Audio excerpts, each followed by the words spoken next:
Hello everyone. Good afternoon from Jakarta. My name is Rana and I will be the Master of Ceremony for today's event. Welcome everyone to the first FPCI-GRIPS virtual public forum on the update on the European security situation and its impact to Indo-Pacific. Today's event is officially the first forum of this year's virtual public forum series brought to you by Foreign Policy Community of Indonesia in collaboration with National Graduate Institute for Policy Studies or GRIPS Japan. Today, I am very pleased to welcome around 500 participants from across Indonesia and also from abroad tuning in to our channels. We have attendees from 46 countries, including Japan, the Philippines, Malaysia, Singapore, the US, Saudi Arabia, Bangladesh, Ghana, Morocco, and many more. We would also like to welcome our distinguished guest today, His Excellency Peter Andonov, Ambassador of Bulgaria to Indonesia.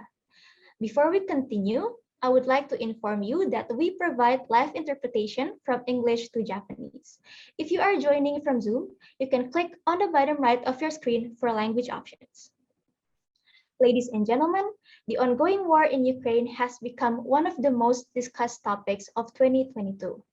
Having permanently shifted the architecture of European security and the geopolitical paradigm of the Western world, the war in Ukraine has raised intriguing thoughts and questions, which I hope to see in today's discussion shortly. As I am sure everyone is excited to jump into the discussion, without further ado, let us begin today's event with a welcoming remark by Professor Dr. Dewi Fortuna Anwar, the co-founder of FPCI and research professor at Research Center for Politics, National Research and Innovation Agency, or BRIN. To Professor Dewi, the floor is yours. Thank you very much, Rana. Ambassador Yutaka Imura, former Ambassador of Japan to Indonesia and Senior Fellow at GRIPS Alliance.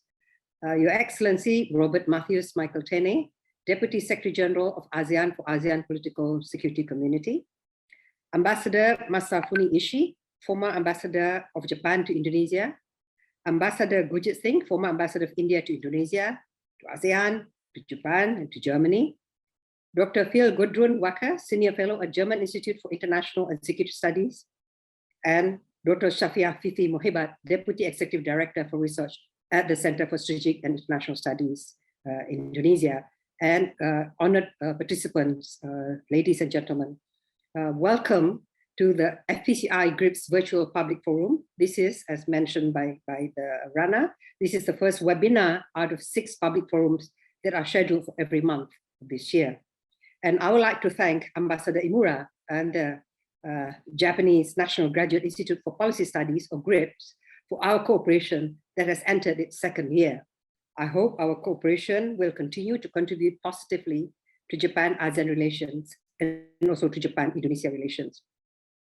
This public forum series aims to strengthen Japan's engagement with Southeast Asia through exchanging views among experts, officials, academics, business community, the youth on the most pressing geopolitical and geoeconomic issues, as well as contemporary issues such as climate change, technology, energy, and many, many more. And our topic for the moment is the very hot button issues, the update on the European security situation and its impact on the Indo-Pacific. As we know, the war on Ukraine has gone now to near 4 months and has destroyed a lot of infrastructures, including 600 hospitals, 2,000 schools, universities, and thousands of casualties and refugees. The war has also triggered a 30% increase in global food prices, as well as oil prices, and it's really caused crisis in many, many countries. And the Russian invasion of Ukraine has led to a permanent change in the European security architecture and outlook. As we know, the narratives that President Putin put forward for his invasion of Ukraine is to prevent the expansion of NATO to Eastern Europe. But in fact, ironically, the invasion of Ukraine by Russia has in fact led to the expansion of memberships of NATO. 2 neutral countries that have refused to join NATO for a long time, namely Sweden and Finland, have just submitted an application to join NATO and will likely be admitted within the speediest time. And since the end of the Cold War, there was a feeling that NATO was losing its raison d'etre. So complaints that, if you remember, President Donald Trump for a while kept complaining that the NATO allies were not giving sufficient support to NATO. But now, ironically, NATO has now found a new strategic purpose, and we'll see that since the war, the invasion of Ukraine is in fact the largest interstate conflict that has occurred in Europe since the end of the Second World War. So what does the permanent change in European security outlook and architecture mean for the Indo-Pacific region? And as we know that President Joko Widodo is currently participating in the G7 summit in Germany and will soon also be visiting Kiev and Moscow in the following days. And what role can Asian countries, particularly Indonesia, do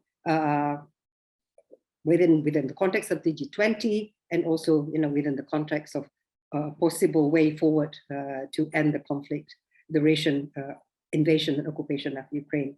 So without further ado, I'm very pleased to be a part of this very important discussion. So I will now leave the floor to the moderator to lead the discussion. Thank you, Professor Dewi, for your welcoming remarks. To proceed, I would now like to give the floor to Ambassador Yutaka Imura, Senior Fellow at GRIPS Alliance and former Ambassador of Japan to Indonesia, to deliver his opening remarks. Ambassador Imura, the floor is yours. Thank you very much, Rana. Good afternoon, everyone, particularly Professor Dewi, who is co-founder of FPCI.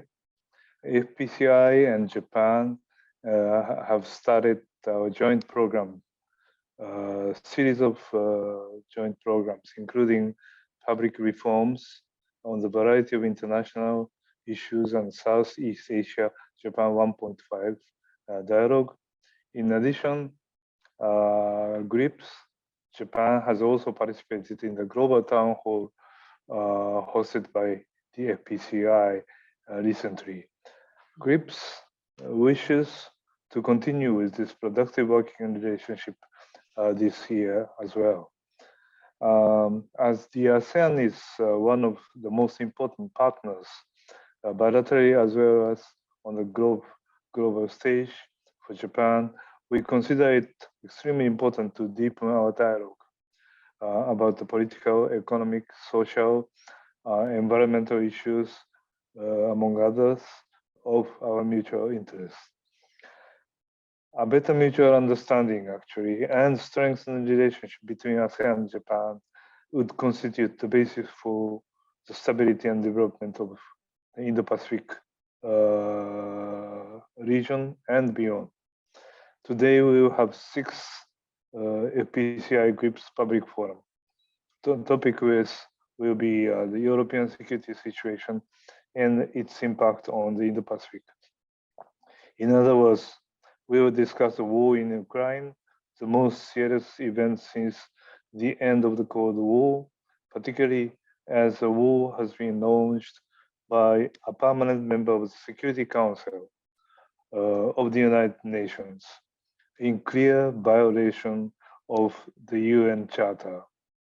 The Russian aggression has shaken the very foundation of international order. We should not consider this war as a fire on the opposite bank. At stake is not only the fate of independent, democratic Ukraine, but also the rule-based order of the international community. Now we are entering the 4th month of the war. The end of the war is not yet in sight. We are witnessing increasing number of civilian victims, destruction of cities and villages, millions of refugees and displaced persons, even some of refugees coming to Japan now. In a tense situation we live in now, there is a risk that war in Ukraine might also provoke an even wider conflict.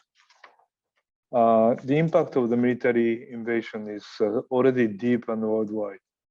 It is affecting seriously the world economy, still not recovered from the pandemic, hitting particularly the supply of energy and food. Blockade of the Ukrainian wheat in the Black Sea is now making the world food crisis the reality. In our region, some are also deeply worried about the strategic implication of the war. For example, one of the questions being frequently asked is if, with the continuing unstable security situation on the European continent, would it be possible for the United States to maintain the sufficient level of political and military presence in the Pacific? The reaction of the international community to the war in Ukraine is diverse. Some countries are taking the Russian side, some including Japan, Singapore, and EU are condemning the Russian aggression, taking measures of sanction. And some others are more or less neutral. Depending on the country's geopolitical situation and on the traditional relationship that the countries have had with Russia, the reaction to the war varies. Even among the ASEAN member states, we see the difference of views. One wonders if ASEAN could maintain its political cohesiveness as we see the increasing number of divisive issues for the Southeast Asian countries. Following the G7 summit in Germany, the Nato Summit will take place on June 28 to 30 in Madrid, Spain.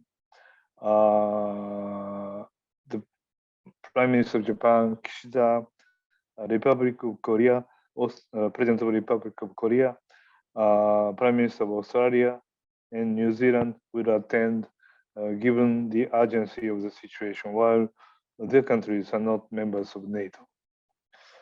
Toward the end of this year, there will be a series of important international meetings in Asia, such as G20 Summit in Jakarta, APEC Summit in Bangkok, and ASEAN-related summits in Phnom Penh. The world will focus its attention on how Asian countries will handle this international security crisis. It is a great pleasure for me, for us, to hear views of renowned scholars, professors, and diplomats specialized in the international security on the most pressing issue at the important timing. Thank you very much. Look forward to hear good discussions among the panelists and participants. Thank you very much. Thank you, Ambassador Imura. Without further ado, let us start today's discussion. So may I invite our moderator, Dr. Shafia Fifi Mukibat, Deputy Executive Director for Research at the Center for Strategic and International Studies, or CSIS, Indonesia. Thank you so much, MC. Excellencies, ladies and gentlemen, a very good afternoon from Jakarta. My name is Shafia Mukibat. I'm from CSIS Indonesia. It's an honor for me to chair today's discussion, the FPCI-GRIPS Virtual Public Forum, on the update on the European security situation and its impact on Indo-Pacific. It has been mentioned by the two speakers for the opening remarks. Indeed, this is a very important issue. The war in Ukraine has triggered tremendous repercussions. Fast-moving refugee crisis, sanctions against a major economy, restructuring of global relationships. And today we are going to discuss a very specific aspect with the big question, what about the impact on Indo-Pacific? Countries in this region have been battered by 2 years of COVID-19 pandemic, and we must now deal with issues like rising prices for food and energy. And Indonesia president is currently in Germany for the G7 summit and is reportedly planning to visit Ukraine and Russia on peace building mission, giving the sign that this is a very important issue for the countries in the region as well. And to discuss this, we have four very distinguished speakers, and I'm happy and honored to briefly introduce them one by one in the order of speaking today. The first one is Dr. Gudrun Wacker, Senior Fellow at the German Institute for International and Security Affairs. Second speaker is Ambassador Masafumi Ishii, who served as the ambassador of Japan to Indonesia from 2017 to 2020. Third speaker is Mr. Michael Tene, the Deputy Secretary General of ASEAN for the ASEAN Political Security Cooperation. And last but not least, Ambassador Gurjit Singh, who served as India's ambassador to Germany, Indonesia, Ethiopia, ASEAN, and the African Union. So let's start off our discussion. I'll try to make this as flowing and informal as possible. I'd like to begin with Dr. Gudrun Wacker. If you could please, start our discussion off by giving us an update on the security situation in Europe. What has changed since the conflict started in Ukraine? Over to you, Dr. Wacker. Yes, thank you very much. And I'm very honored to speak in such a distinguished group. So I hope I will not disappoint you. In one sentence, you can say that everything has changed in Europe because the security architecture that was built up after the end of the Cold War in Europe has basically vanished. It had some cracks before, but now it has totally evaporated. And so we find ourselves in a totally new situation. And in my country, in Germany, our chancellor speaks of a tidal change, and indeed it is. For the last 30 years, we basically believed our army is only there for, international missions and peacekeeping, and now we're back to real national defense. I want to say 2 sentences about the architecture as it was, because as I said, it was not perfect. NATO is not inclusive, as we all know. But it's a pretty effective defense mechanism, although this defense mechanism was only invoked once, and that's in the case of Afghanistan. And then we had the OSCE, which is inclusive, including all the former member states of the Soviet Union, or the successor states of the Soviet Union and Russia. It was inclusive, but it was not very effective. So as a sort of secondary helping mechanism, there was the Nato-Russia Council. The problem is that the Nato-Russia Council always failed to swing into action when there was a problem, a serious problem. And probably if you think back a little longer, then this war, it started all with 2008 in Georgia, and then the annexation of Crimea. So this should have been warning signs, but I think that we still believe that diplomacy would be able, and economic interdependence would be able to prevent such a gross violation of international law. So now we find ourselves in a situation where basically our whole idea of security architecture needs to be changed. As the was said in the introductory remarks, the war is not over. I cannot predict the outcome, but there are serious challenges to the unity of the West, because on all societies in Europe, this has a big negative implications. Inflation, I mean, this is going beyond Europe, of course, but energy prices, and we're talking about maybe we will not be able to heat our apartments in Germany anymore in winter. So this is a challenge to the unified, so far very unified stance of the European Union. But I cannot imagine that we will have a security architecture that our thinking will go in the direction of including Russia, however this war ends. It's very difficult to imagine that. So it will be more against Russia than it was before. And as already was mentioned, we have, instead of NATO shrinking, we have now 2 candidates. We don't know how this will work out because Turkey is still threatening to block the entry of Sweden and Finland to NATO. We will see what the summit this week after the G7 will bring.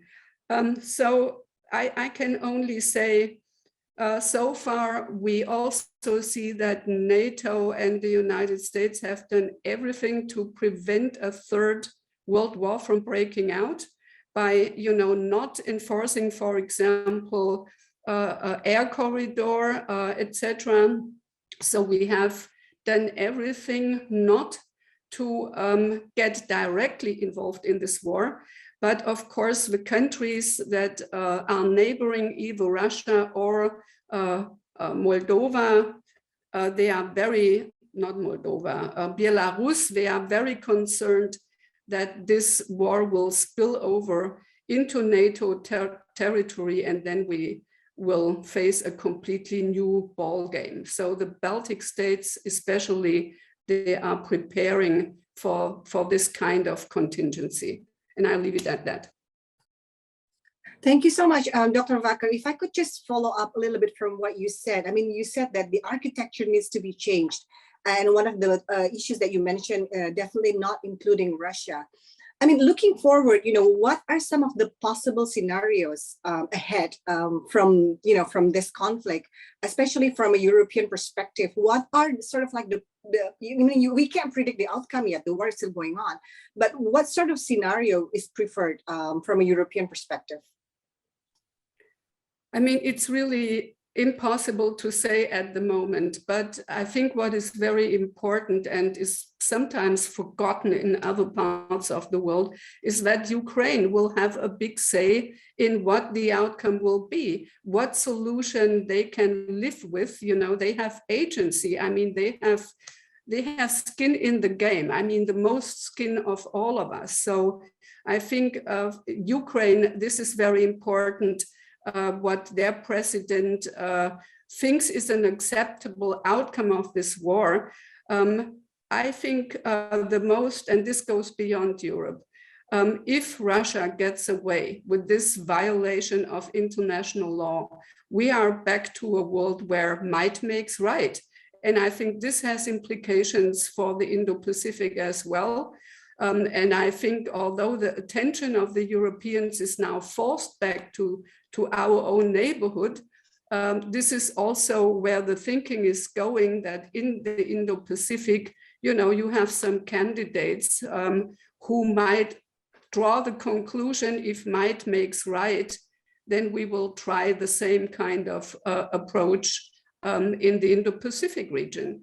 And I think this is the reason why Singapore, for example, immediately connected the dots. And just to show you, give you a tiny example how the response in Europe was, Switzerland, that even stayed neutral in World War II, condemned Russia. So basically, you have countries in Europe that's the level of shock. So maybe it's too early to really think ahead how the architecture could look like and what kind of solution we will see.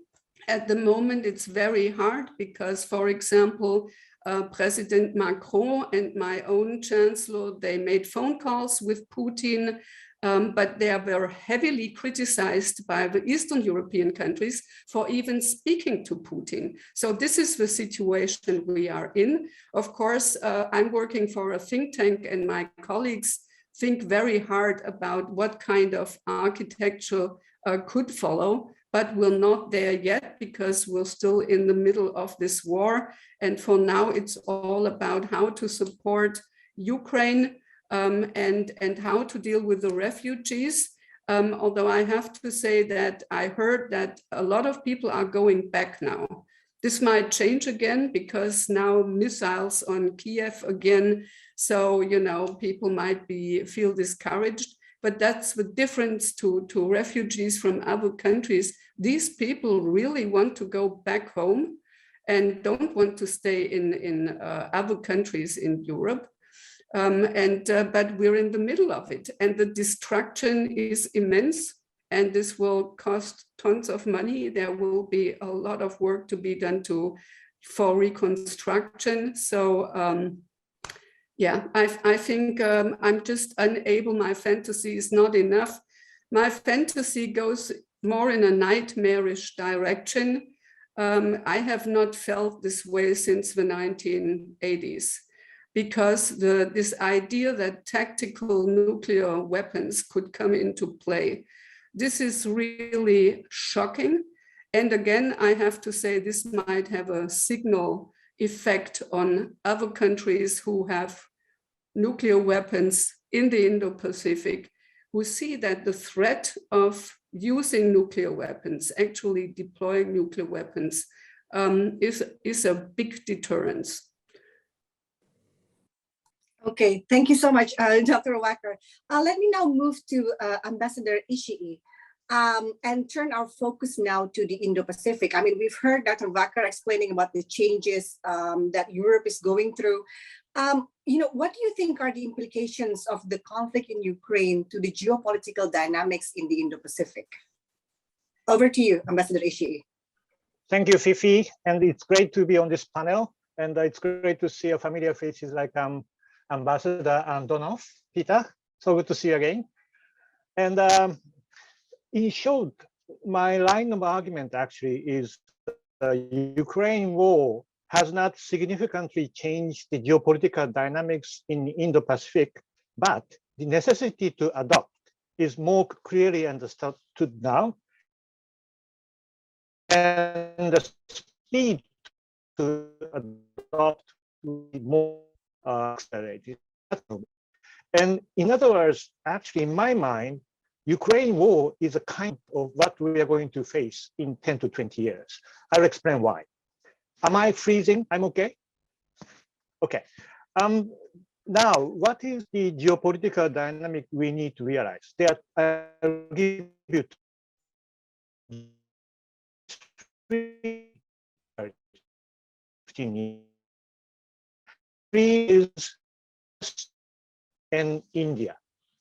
Its relative supremacy has been steadily in decline, and within 10 to 15 years, both GDP and defense spending of the US and China will become the same.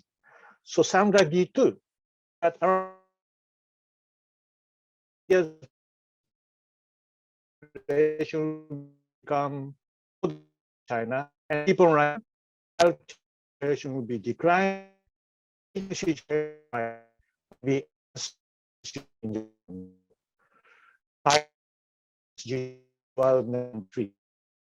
So the positioning of these three is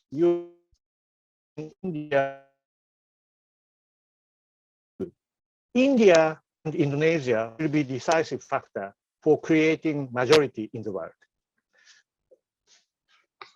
You lost me? Yeah, you seem to be going in and off, but please continue, Ambassador. Okay, sorry. Second point. Let me repeat. India and Indonesia will be decisive factors for creating majority in the world.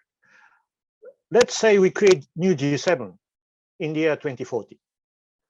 G3, US, China, India will be in, then Japan, and Indonesia. By then, I think which is the world number 4 or number 5 GDP.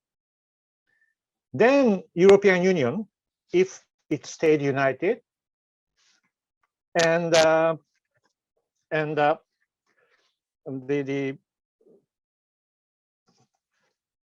the same time, you need to realize, whether you like it or not, Russia will be included in new G7. We need to realize that Russia will not disappear after Ukraine war. Although decline in the economic power in Russia is further accelerated, it will more stick to its nuclear arsenals, as as Grudem mentioned, and never give up veto power in United Nations Security Council. Difficult, but cannot be ignored. So it is likely that the US, Japan, and European Union will stick together. So do China and Russia. So who are left in between? India and Indonesia. So I think the positioning of these two countries will decide the majority of the world. Now, next, what should we start doing now to adopt the dynamic I've just explained while learning lessons from Ukraine? In short, once again, we should do everything possible to make sure that deterrence will not fail in Indo-Pacific while it did in Ukraine. It's just pity. We need to learn from it. But there are things we can do. Number one, first, we should strengthen our defense capability. Japan will come up with new strategic document and defense plan by the end of this year. And like Germany, substantial increase of defense budget under discussion. 2% of GDP in sight. Public support is stronger than ever. Partly the US stay engaged. Ukraine war means physical US pivoting in Indo-Pacific is postponed for now, but there are things we can do to create reasons for the United States' stronger engagement. In micro sense, treaty allies like Japan should enhance planning efforts.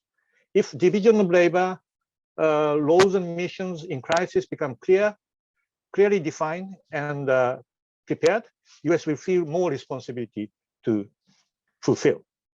In macro sense, I think the best way to secure US engagement is for Asia to stay economically vibrant, so that the US cannot stay away from the source. IPEF, which is just recently created, is a start. We establish market access arrangement with us. Number three, we should create closer cooperation among like-minded countries to fill the gap created by and urgent than ever.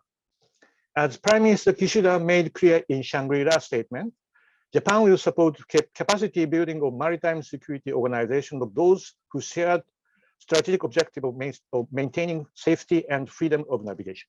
Japan can even conclude defense system provision, in other words, arms sale, with countries having necessary framework already with Japan, which include Indonesia. I think Europe has both interest and capability to make substantial contribution for this effort. We look forward to constructive discussion in the coming Nato Summit meeting in Madrid for establishing even closer cooperation for our common goals to ensure that deterrence works. As Russia, I think, stays as the absolute priority number one for NATO, Ukraine war also made NATO realize that in order to deal with Russia, you may have to deal with China together. So I hope that element will be taken into consideration in Madrid. Two more things. Fourth, we should engage India more closely. It is very important to understand why India is taking the present position. We will have quiet but extensive discussions with India to find out what we can do to do a better job for future. In recent years, Indonesia is getting very close to India, and we welcome that, and we are happy to work together.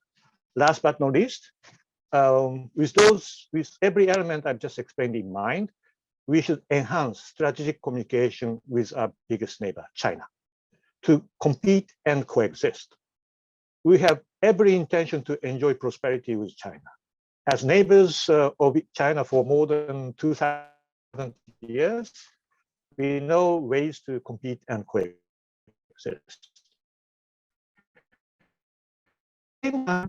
Having seen Ukraine war, we do not want to talk so that misunderstanding and miscalculation becomes the least. This is the most crucial thing to do for the deterrence not to fail. I stop here. Thank you so much, Ambassador Ishii. I think you mentioned some very interesting points with regards to how you view the changes in the Indo-Pacific, particularly interesting your emphasis on the deterrence factor in the Indo-Pacific. I'd like to get back to that later on when we have our further discussion, especially on the issue of strengthening defense capability. We, at least looking from Southeast Asia, we are always under the assumption that we want this to be a sort of like a very neutral and a peaceful region, and we're always worried that countries strengthening their defense capability might actually trigger arms race in the region. But I'll get back to you later on that particular topic. Let's move on now to Michael Tene. Since we mentioned Indo-Pacific and then also Southeast Asia being central in the Indo-Pacific, I'd like perhaps you could, brief us on, ASEAN member states have had different responses to the war in Ukraine. Are there any plausible collective action from ASEAN? What could be ASEAN's strategic role in this issue? Pak Michael, please. Thank you, moderator, Ibu Fifi. Before I answer that questions directly, let me give the context on how we look at the situation. Let me begin with the Indo-Pacific itself. Why Indo-Pacific is important? The simple answer is that, except of the European power and some regional power in Africa and Latin America, all the major power are located in Indo-Pacific, including ASEAN, China, Japan, Korea, even the US is part of the Indo-Pacific, the Pacific side. Russia has its own Vladivostok, the eastern part of Russia, India, and others. So that's the first point why Indo-Pacific is increasingly becoming very important and attracted a lot of attention from other parts of the world, including from the European side. Second point is why ASEAN is important in the context of Indo-Pacific. First, of course, it's a geographic location. I don't know whether we are fortunate or unfortunate, but we are right smack in the middle of the Indo-Pacific. So what happened in the Pacific will affect ASEAN. Likewise, it provides opportunity for ASEAN to have a say in in whatever happened in Indo-Pacific. Second, of course, ASEAN is one of the growing economic power, as has been mentioned by others, but it's one of the several economic power that are now concentrated in the Indo-Pacific region, like India, China, Japan, Russia, if you want to include the eastern part of Russia, and ASEAN.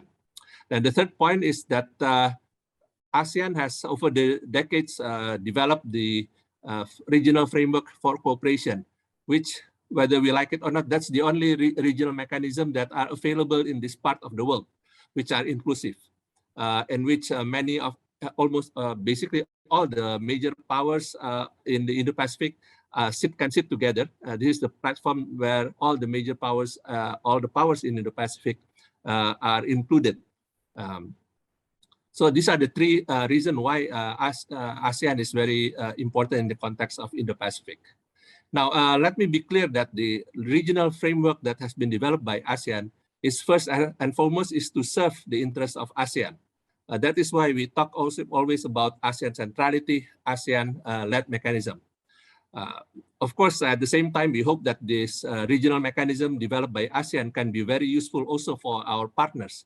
And I think that is also the case. That is why many partners are very happy and work closely with us under the various regional mechanisms that we develop. But let us be very clear that the regional mechanism that was developed by ASEAN is first and foremost to serve the interest of ASEAN. The second point, of course, that the ASEAN regional framework allow ASEAN to work closely with its partners on the bilateral basis. We have the ASEAN+1 mechanism with various partners. This forum of ASEAN regional framework also allow for not only ASEAN bilateral engagement with our partners, but also allow for our partners to sit together and allow them also to interact, so that together with ASEAN, we and our partners, we can have this platform of the various regional mechanisms to address various issues in our region. Now, let me, with that kind of context, allow me now to address some of the implication of the Ukraine situation. The economic impacts to our region is very direct. Many have said, food price, energy price, and so on and so forth. It also worsened the major power relations. And when we talk about major power here, of course, we are talking about the relationship between US, Europe, and Russia, US, Europe, and China. And if you talk about Indo-Pacific, the most important bilateral relation is, of course, the relationship between US and China that set the tone of the cooperation in Indo-Pacific. And the conflict in Ukraine, if it's not worsening, at least it definitely not helping at all the relationship between US and China. So the indirect implications of the situation in Ukraine, if of course that the relationship of the major power that have significant impact on the environment in Indo-Pacific are also affected in an adverse way. Now, the ASEAN framework, like I said earlier, can provide the platform for all of us, ASEANs as well as our partners, to sit together and try to manage how we can minimize or isolate the impact of the situation in Ukraine into the Indo-Pacific regions. And in this regard, now coming to the question that you have posed, yes, there are differences in terms of the position of ASEAN member states on the situation in Ukraine. But at the same time, there is also a common position as well. There is a commonality in terms of the basic principles of ASEAN in addressing in viewing the situation in Ukraine. And I would like to refer to the three foreign minister statement issued by ASEAN foreign ministers back in February, March, and in April. Among others, in the three statements, they call for the need to exercise maximum restraint, pursue dialogue, seek peaceful resolution in accordance with the international law, principles of the UN Charter, and the Treaty of Amity and Cooperation in Southeast Asia, in which all our partners have acceded to, including our partner Russia. In the statement in March, the foreign ministers also expressed their concern about the worsening humanitarian conditions and call for immediate ceasefire, as well as for a political dialogue towards sustainable peace in Ukraine. They also support the call of the United Nations Secretary General for an independent investigations on the alleged atrocities against innocent civilians that happens in Ukraine. So there are the basic common position that have been expressed by ASEAN, which is very clear. But of course, there are differing positions as well. If you notice from that statements, there are no reference about the embargo or or sanctions against Russia.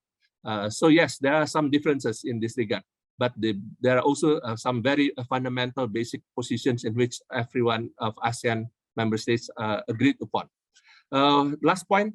As has been mentioned earlier, we have East Asia Summit, G20, and APEC hosted in this region. And I think at the same time, these are the only three forums where all the major powers sit together aside from the United Nations.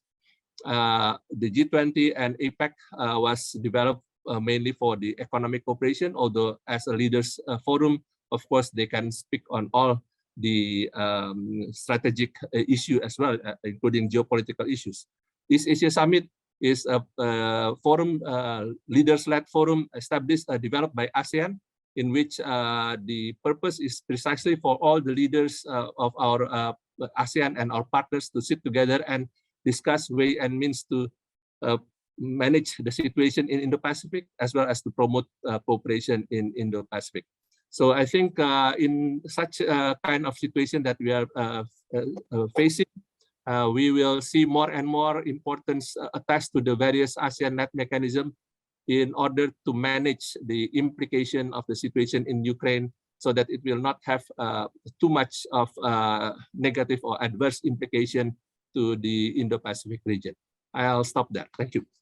Thank you, Michael. Can I quickly ask you a follow-up question? Can you brief us very quickly on what we can expect from the East Asia Summit?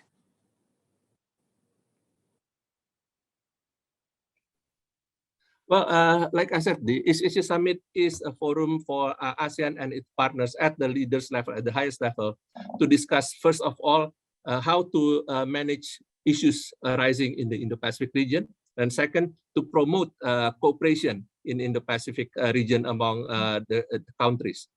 So of course, like I said earlier, the Ukraine situation have direct impact, especially in terms of economic impact, and indirect impact in terms of the worsening geopolitical environment in this region. So these are opportunities for the leaders to sit together and see, how they can address these issues so that the cooperation in Indo-Pacific can continue, while at the same time also addressing the geopolitical situation that arise in Ukraine and how it will impact the relationship among nations in Indo-Pacific. Among others, points have been raised by Ambassador Ishii before. Thank you. Thank you, Pa Michael. Now, may I turn to Ambassador Gurjit Singh. We've talked about the various implications of the war in Ukraine to the Indo-Pacific. But of course, we also know that the economic fallout has been felt globally from the direct impact on the war on production and shipment of goods, the implications from the sanctions and so on. What do you think would be the major implications in this regard to the Indo-Pacific region? Over to you, Ambassador Singh. Thank you, Dr. Shafia. I've heard three very alarming and realistic appreciations from the three panelists. And am I in the speaker's window? Yes, you are. So I think what has happened is the Ukrainization of the global order, or you may call it the securitization. So everybody now is running around like plucked chickens, pursuing kick Russia hard rather than pursuing a functional agenda of post-COVID recovery, trade, climate, public health, and the like. Countries are being forced to de-link from Russia. Recent summits of the EU, G7, the forthcoming NATO clearly follow this trend.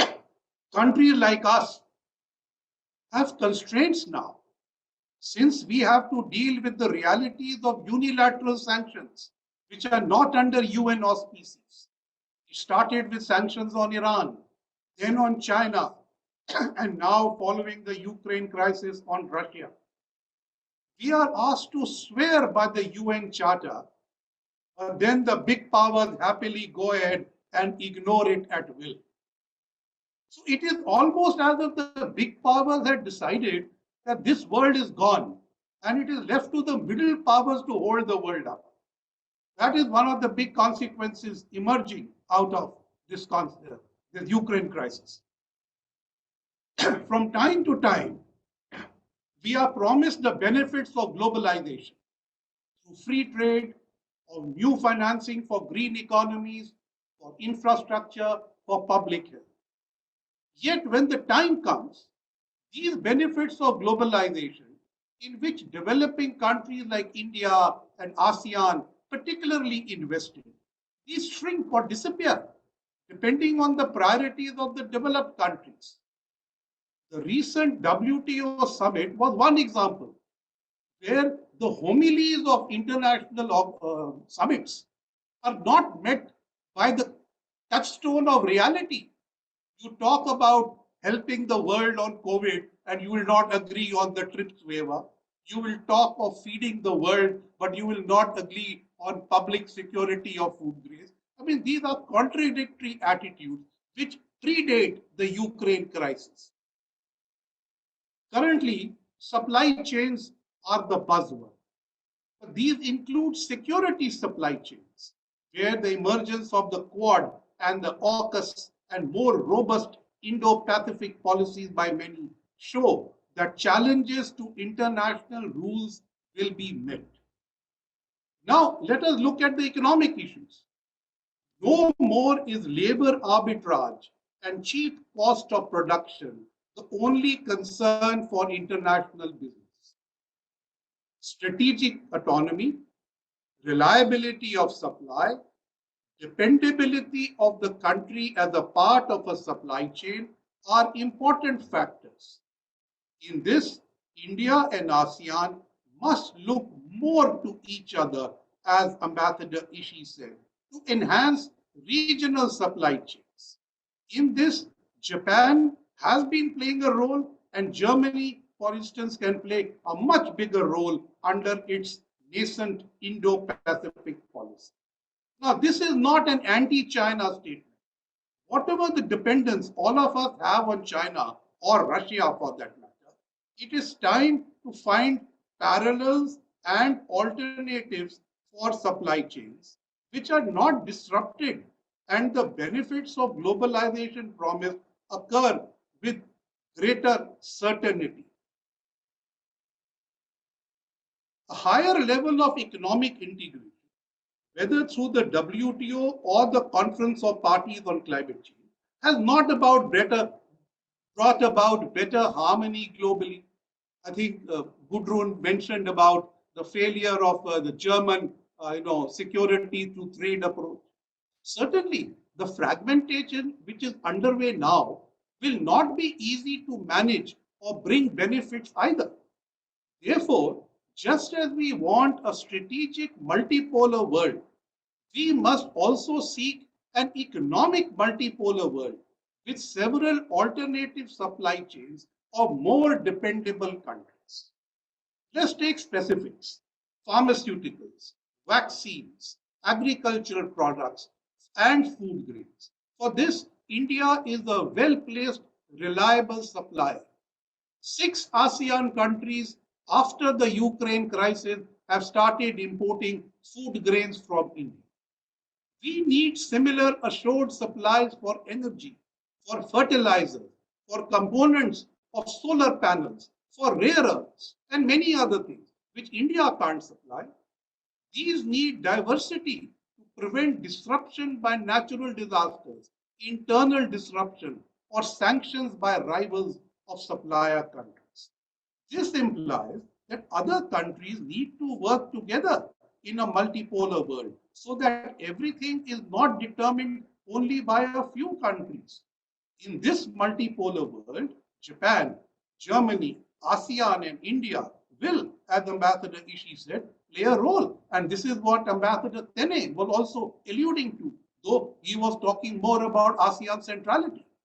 We need to make sure that the world order will not be utilized by a few countries only for their own benefit, and the rules agreed for all will be followed and not changed when it suits them. To deal with this, we need better strategic communication and cooperation among the poles of the new global order so that a unipolar or bipolar world could be constrained.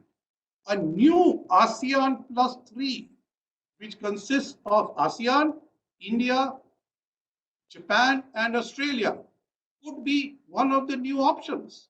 But supposing the whole of ASEAN doesn't want to do it together, and these days the whole of ASEAN doesn't want to do too much together, we notice, why not work with countries of ASEAN who are ready to be ASEAN plus, like Indonesia, like Vietnam?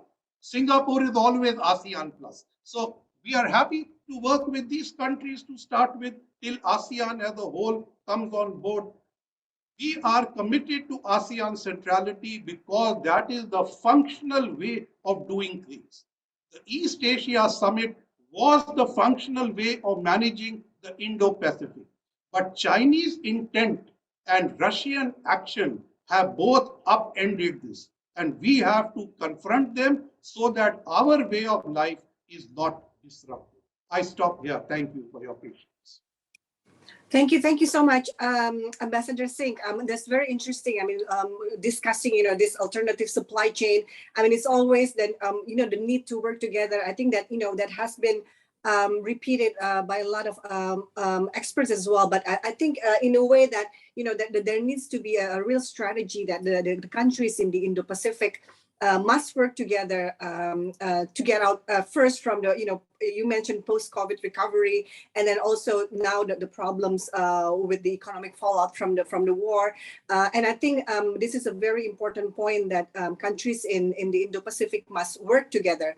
And I think it was also mentioned earlier by Ambassador Ishii. I'd like to now invite already the participants who would like to ask questions. You can write them directly in the chat box and I'll read out some of the questions. But I think to start off, our discussion today, maybe with, focus on this working together among the countries in the Indo-Pacific. If I could go back again to Ambassador Ishii, you mentioned about, creating deterrence in the Indo-Pacific, cooperation among like-minded countries.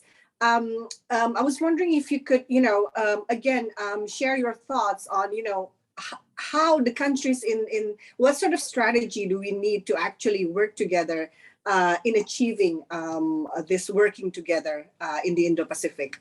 Ambassador Ishii, please. I'll be quick. My argument will be misunderstood if I don't mention the first most important thing, that is the centrality of ASEAN. I think supporting the centrality, as Gurjit mentioned, of ASEAN is a core policy of Japan in this region. But at the same time, there are among ASEAN countries in terms of the specific issues, and there are certain countries with which we can more practically work together, like Indonesia, safety and freedom of navigation, Indonesia, the Philippines, Vietnam. They are also mindful about what's going on in South China Sea. We can share our experience in East China Sea and so on and so forth. And these countries are very important partner for supply chain as well. So I think my sort of thought is not one fits all kind of organization, 3+ Japan or something, but my point is more functional. I think for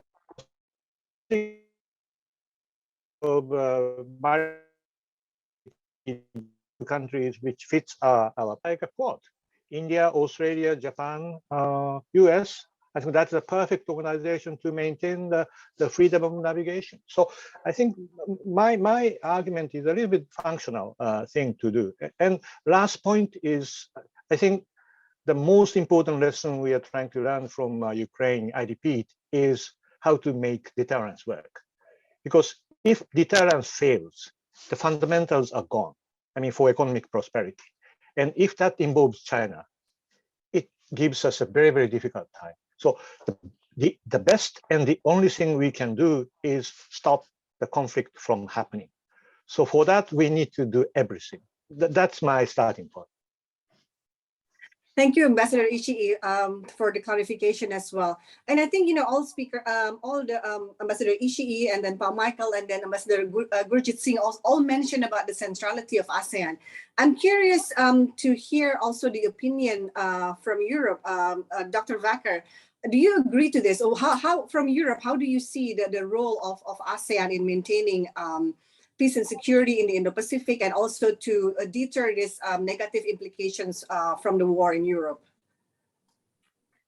I start by saying that when the Europeans talk about ASEAN centrality, they mean it, because from the European or the EU perspective, ASEAN is the only organization that halfway resembles what we have tried to build in Europe with the European Union, and therefore it's in the DNA of the European Union to latch onto ASEAN, of course, and our difficulty is more to handle the more flexible geometries that Ishii-san was talking about, where we have to engage with the minilaterals, where we have to find other coalitions. That's probably more difficult for the EU than for any, nation state, because our well, as I said, it's in our DNA to look at ASEAN first. And if you look at the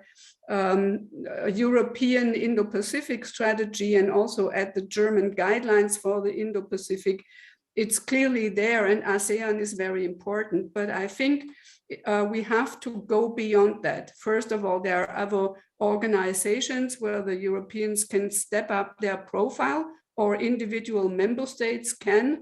And then there are these minilaterals, which are harder for the EU to work with. But I think we need to become more flexible, more nimble and faster, because in the end, it's about effectiveness, and the EU is like a tank.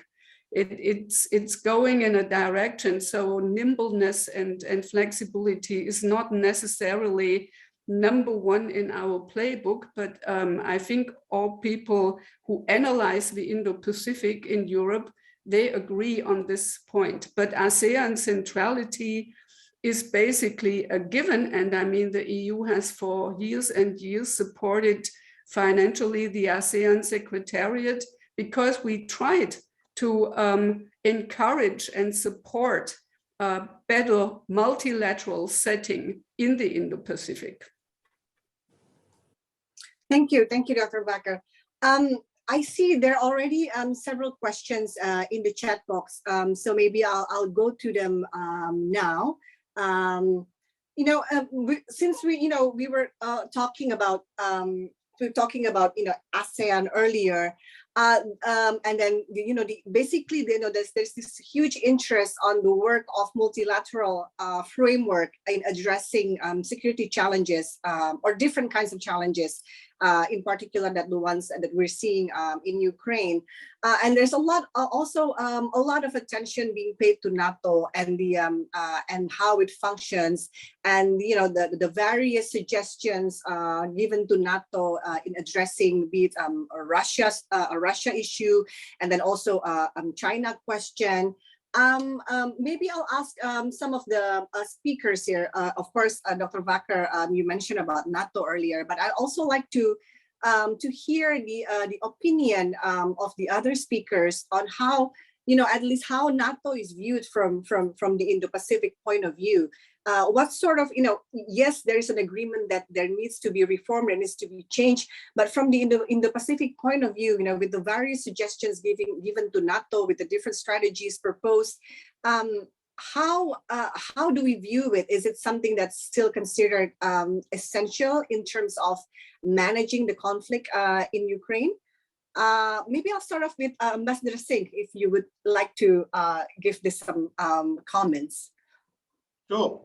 India is a non-NATO US ally. It only means that we have the right to get certain weapons from them, which they may not give to others, but they never gave us weapons in the same open-hearted way the Russians gave them to us. So, and I don't think that open-heartedness would change if we were a full NATO partner either. So that is my constraint. Now, NATO was something going defunct. It had almost nothing to do in the North Atlantic. They were fighting wars around Iraq and Afghanistan, and to be honest, not fighting them successfully. So there were not a great deal that India could do with them. But now suddenly they have revived this Cold War phenomena of anti-Russianism. Yes, Russia is to blame. Russia has violated the borders of a member state of the UN, which they should not. I agree. But nevertheless, that has lit the fire behind a new NATO. But NATO, is it promoting the same values as the European Union? Is Ukraine a democratic country that we are all defending it? If it was such a democratic country, how come they were not admitted to the EU all these years? So I think NATO is redefining values in its own way. And your choice today is either to align with them or be ostracized. Germany has chosen to align with them. India trying to hold out, going to BRICS on one day and the G7 the other. It's a balancing act. You have to manage. So NATO is creating a new pole, which to my mind is not a happy occasion for a multipolar world. I'll stop there. Thank you. Can I go to Michael with the same question? How do you view, the role of NATO? Well, my answer is simple. We have a very close, extensive cooperation, comprehensive cooperation with the EU and many of the individual countries in Europe. But we don't have any relationship or association whatsoever with NATO. Thank you, Michael. Dr. Vacker, would you like to also give your comment on this? Yes, I raised my hand because I want to make two things clear. First of all, in Iraq, that was not NATO. This was a coalition of the willing. And in the case of Germany, we did not take part in that, and France did not take part of that. So don't confuse this with Afghanistan, where formally Article 5 was invoked by the United States because of September 11. So these are completely different cases. With the rest of what you said, I think NATO should be very careful. The countries that are now invited to the NATO summit that Ishii-san mentioned, Japan, South Korea, Australia, and New Zealand, are already partners of NATO, global partners of NATO. And I think we have to keep in mind that there are issues and security challenges that don't know any borders. This is cyberspace and this is outer space. And I think the thinking in NATO will have to adapt to the advancement of technology. But I do not foresee that NATO will, see itself in an active kind of boots on the ground role in Asia. The European Union has an Indo-Pacific strategy and is very willing to contribute more, and I hope it will deliver. And it will also understand the limitations that exist for certain countries in their foreign policy and listen better. So I agree with you that there is NATO should not, have new members coming from the Indo-Pacific, but more cooperation is probably needed on those security challenges that simply ignore geography. Thank you so much, Dr. Vacker. Okay, I think basically the discussion about NATO, but then again, discussing about Indo-Pacific. There's also a lot of I see some questions related to ASEAN and this curiosity and eagerness to learn about ASEAN's role in the Indo-Pacific, not only related to the implications from the war in Ukraine, but ASEAN's role in the Indo-Pacific in general. There's a question to Michael regarding the ASEAN outlook on Indo-Pacific. Would you care to brief us on what's any updates regarding the ASEAN outlook on Indo-Pacific? Michael, please. Thank you. First, let me also use this opportunity to add something on the previous question you raised to me about issues to be addressed in the East Asia Summit. Of course, we can expect that the situation in Ukraine will influence the discussion in the East Asia Summit. But we should not forget, as Ambassador Gurjit Singh have mentioned, that there are many other important issues that our region are facing that needs to be addressed by the East Asia Summit. We are just coming out from the COVID-19 situation, and we are in the recovery period. Cooperation on health to prevent future pandemic impact, economic recovery of the region. These are all strategic issues that are actually the core interest of the region at the moment. So there are a lot of important agenda that will be discussed at the forthcoming East Asia Summit. Of course, although, like I said earlier, that the situation in Ukraine, if it's continue or even worsening, definitely will to a certain degree influence the discussion at the East Asia Summit. Now about the Indo-Pacific, that is why I start my discussion by giving the context, why Indo-Pacific is important.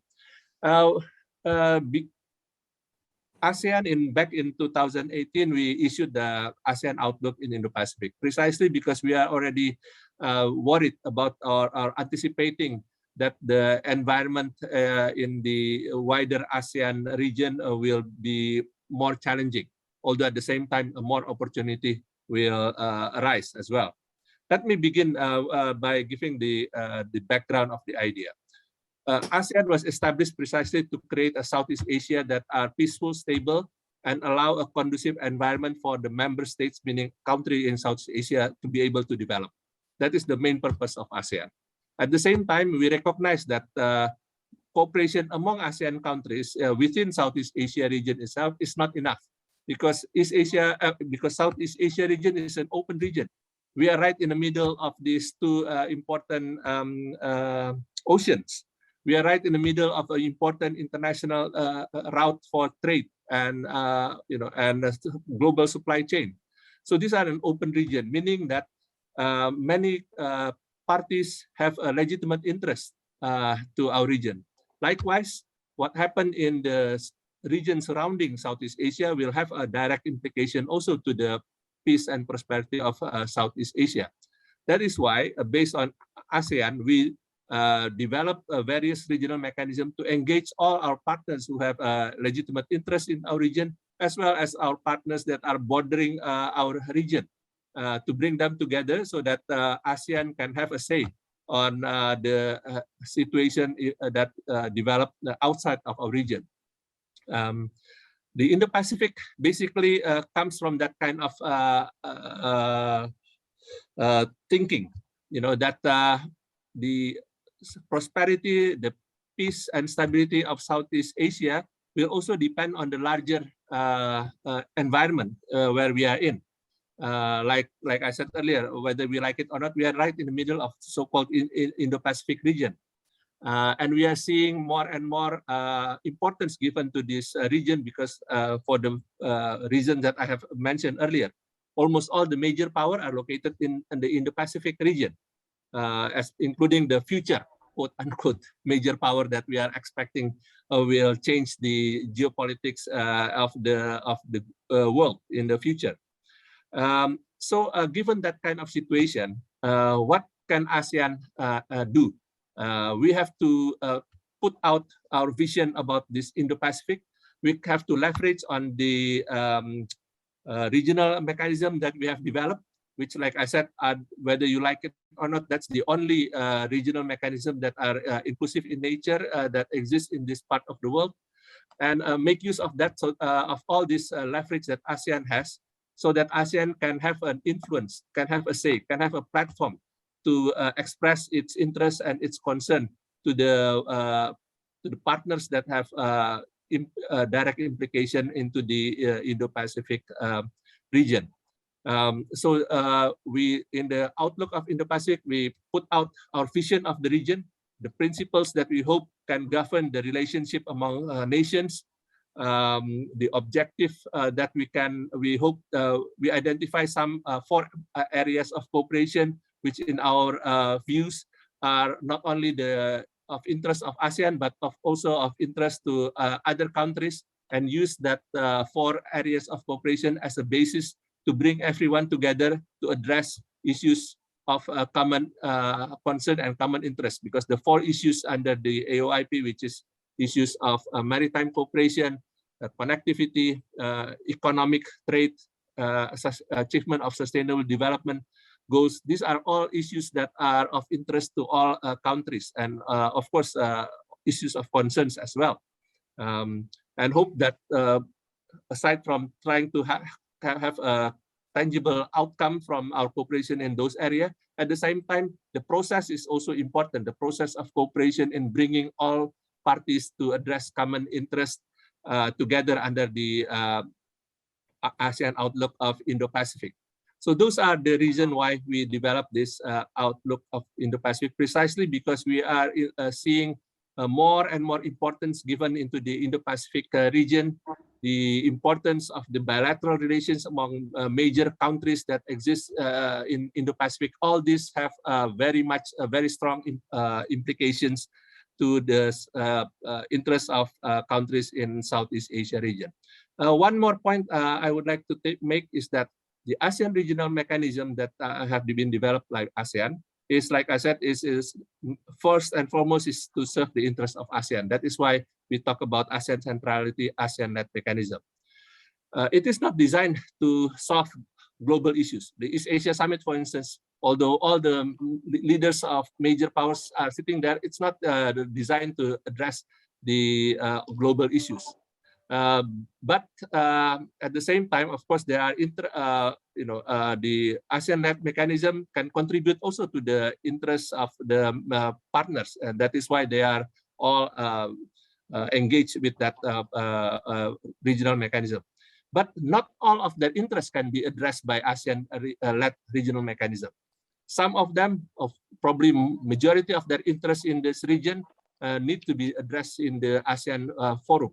But other interests is not cannot be addressed through the ASEAN forum. That is why we see some other kind of mechanism being developed, which is fine as long as they are complementarity in nature and they are not undermining the ASEAN-led mechanism that serve the wider interests of ASEAN and other countries in the region and also our other partners. Thank you.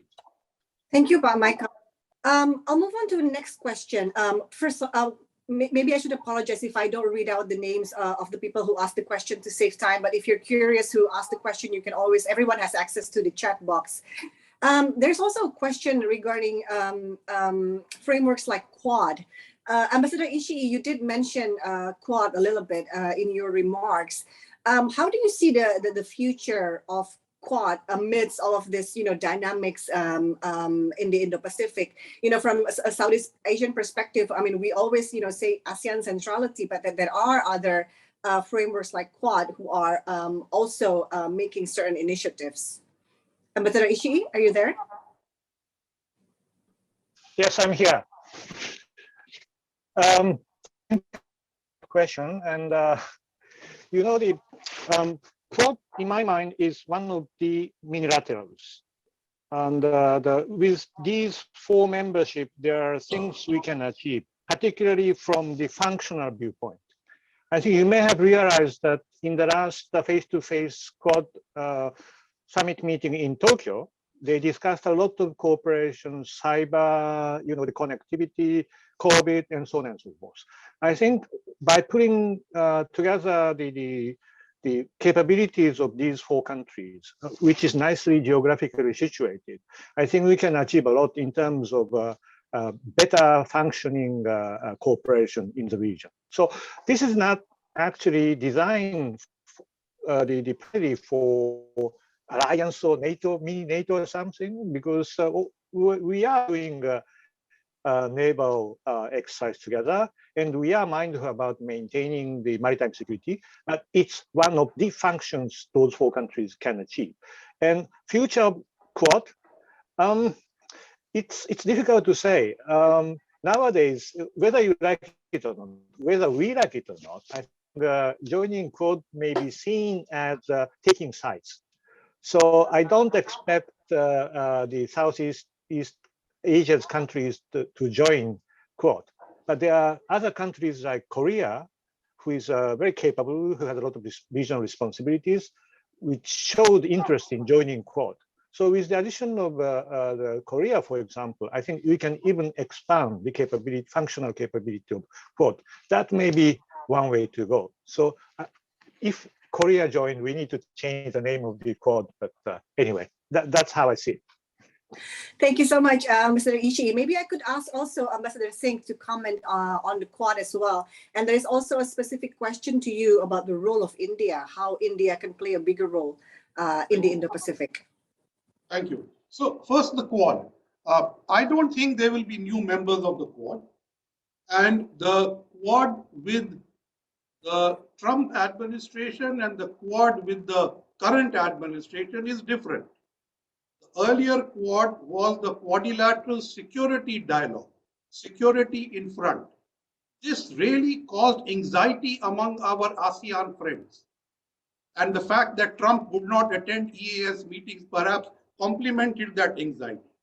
Now, under the new Quad, in which we are meeting at summit level, the idea is not to cause any anxiety to ASEAN and to tell the countries in the Indo-Pacific that we are out to do more functionally and we don't want you to join a security alliance. Therefore, the Quadrilateral Security Alliance is today become the Quad, and we do our security business among the four of us separately. But when we are meeting at summit level, you see the joint statements of the last 4 summits, and there is no security in it except cyber security. And the rest is all functional, recognizing the centrality of ASEAN and basically wooing ASEAN. The whole target is to woo ASEAN away from the clutch of China. But that is easier said than done because we need to perform better to be able to compensate ASEAN for what they get from China. Now, in this, I believe India does its part, whether it is pharmaceuticals or it is the COVID vaccine or it is supporting trade. India has changed in the last 4 years. We are not an outlier sitting in the corner, whether it's on WTO or on climate change or we are signing FTAs. So everything has changed. And today, India is a big supplier of pharma, of vaccines, of food grains. You name it, whatever we can produce, we are sharing with the world. So I think that is the role India wants to play. We are underplaying the role of the Indian Navy, which is a net security provider in the Indo-Pacific, beginning with the east coast of Africa, which very often people forget. But that is not something that we are pushing. I think Japan, US, and Australia know that. France knows that. But we are not pushing that angle forward because we want to work with ASEAN and we want to work for Germany with the Indo-Pacific concept, which is also a functional concept. It is not a security concept like the French concept is. So, and finally, people talk about minilaterals. So let me talk about trilaterals. I still think an India, Vietnam, Japan trilateral and an India, Australia, Indonesia trilateral are the way to go ahead. And these will lead to success. Thank you. Thank you, Ambassador Singh. We only have 3 minutes left of our discussion. So why don't I allow these 3 minutes and give it back to all the panelists for their final remarks. Some points, 1 or 2 points that they think is the highlight of our discussion today. I'll begin from the beginning again. Dr. Vacker? Yes, thank you. I think for me, the most important thing is that that the fact that there is a war in Ukraine will not totally distract the Europeans from the Indo-Pacific, because there is a connection there. If we don't defend international law in Europe, we will not be able to defend it anywhere in the world. And therefore, I hope it will not drop the ball, but it doesn't look like it for me. The diplomatic engagement is still there, but there will probably be some financial constraints for the next years, because Ukraine is absorbing already, for example, the European Peace Facility budget. And so, I just hope that the political attention will remain there on the Indo-Pacific. Thank you. Ambassador Ishii? Thank you. Actually, new but a short point. I'm a big supporter of ASEAN, and I hope ASEAN becomes more effective. The reason why is, Ukraine war shows us once again, big and legitimate organizations like United Nations failed miserably, while small, less legitimate but like-minded organizations like G7 did made some role, although somebody are against it. And in my mind, ASEAN belongs to this second category. Small, like-minded, but it's even more legitimate than G7 because that covers all the regional countries. but it has to be more effective in decision making. And I believe that while the Indonesia is in chair in history, ASEAN made a leap to the next level, and next year is the timing. So I hope something can be done during next year under Indonesia's chairmanship to address this decision-making effectiveness issue. If that is done, I think we'll be all benefited from this. Thank you.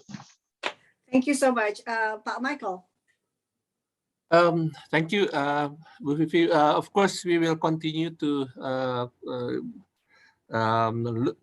follow the situation in Ukraine, as it has a significant impact to the global community as well as to our part of the world. But at the same time, as I mentioned earlier, we also have our own priority that we have to continue to pursue.